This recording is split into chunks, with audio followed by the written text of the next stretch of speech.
ತುಂಬ ಖುಷಿ ಆಗ್ತಿದೆ. ಯಾಕಂದರೆ ಒಂದು ದ್ವಾರಕೀಶ್ ಅವರ 50ನೇ ಸಿನಿಮಾ, ದೊಡ್ಡ ನಿರ್ಮಾಪಕರು, ದೊಡ್ಡ ನಿರ್ದೇಶಕರು, ದೊಡ್ಡ ಕಲಾವಿದರು, ಅವ್ರು ತುಂಬ ದೊಡ್ಡ ದೊಡ್ಡ ಸಾಧನೆಗಳು ಮಾಡಿರೋಂಥವ್ರು. ಅಂಥ ಒಂದು ಪ್ರೊಡಕ್ಷನಲ್ಲಿ ನಾವೆಲ್ಲರೂ ಭಾಗಿಯಾಗಿ ಕೆಲಸ ಮಾಡೋದಕ್ಕೆ ನಮಗೆ ತುಂಬ ಹೆಮ್ಮೆ ಅನ್ನಿಸ್ತು.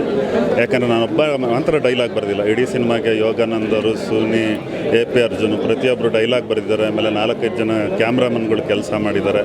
ಹಾಗೆ ಮ್ಯೂಸಿಕ್ ಡೈರೆಕ್ಟರ್ಸ್, ಅಂದರೆ ಇಡೀ ಚಿತ್ರತಂಡದ ದೊಡ್ಡ ದೊಡ್ಡ ತಂತ್ರಜ್ಞರು ಒಂದು ಸಿನಿಮಾದಲ್ಲಿ ಸೇರಿ ಕೆಲಸ ಮಾಡೋದು ತುಂಬ ಅಪರೂಪ. ಅದು ಈ ಸಂಸ್ಥೆ ಮಾಡಿದೆ. ಆಮೇಲೆ ಎಸ್ಪೆಷಲಿ ತರುಣ್ ಸುಧೀರ್ ಅವ್ರಿಗೆ ನಾನು ತುಂಬ ಅಪ್ರಿಷಿಯೇಟ್ ಮಾಡೋದಕ್ಕೆ ಇಷ್ಟಪಡ್ತೀನಿ. ಯಾಕೆಂದರೆ ಅವರು ಒಂದು ಒಳ್ಳೆಯ ಸಿನಿಮಾ ಕೊಟ್ಟಿದ್ದಾರೆ. ಪ್ರತಿಯೊಬ್ಬರು ಯೂತ್ಸ್ ಮಾತ್ರ ಅಲ್ಲ, ಪ್ರತಿಯೊಬ್ಬರು ನೋಡೋ ಅಂಥ ಸಿನಿಮಾ, ಹಿರಿಯರು ನೋಡ್ಬೋದು. ಆಮೇಲೆ ಎಸ್ಪೆಷಲಿ ರಾಜಕಾರಣಿಗಳು ನೋಡಲೇಬೇಕಾದಂಥ ವಿಷಯ. ಯಾಕೆಂದರೆ ಈ ಸಿನಿಮಾ ನೋಡಿದ್ರೆ ಮುಂದೆ ಏನೆಲ್ಲ ಪ್ರಾಬ್ಲಮ್ಗಳು ಸಾಲ್ವ್ ಮಾಡ್ಬೋದು, ಎಷ್ಟು ನೀಟಾಗಿರ್ಬೋದು, ಒಂದು ಅವೇರ್ನೆಸ್ ಏನಂತ ಇದೆ ಅದನ್ನೆಲ್ಲ ನೀಟಾಗಿ ತೋರಿಸಿದ್ದಾರೆ ತರುಣ್ ಸುಧೀರ್ ಅವರು. ದಯವಿಟ್ಟು ಎಲ್ಲ ಕನ್ನಡ ಚಿತ್ರರಸಿಕರು ಪ್ರತಿಯೊಬ್ಬರು ಸಿನಿಮಾ ನೋಡಿಲ್ದವರು ಕೂಡ ಬಂದು ಸಿನಿಮಾ ನೋಡಿ ಅಂತ ಕೇಳ್ಕೊಳ್ತೀನಿ.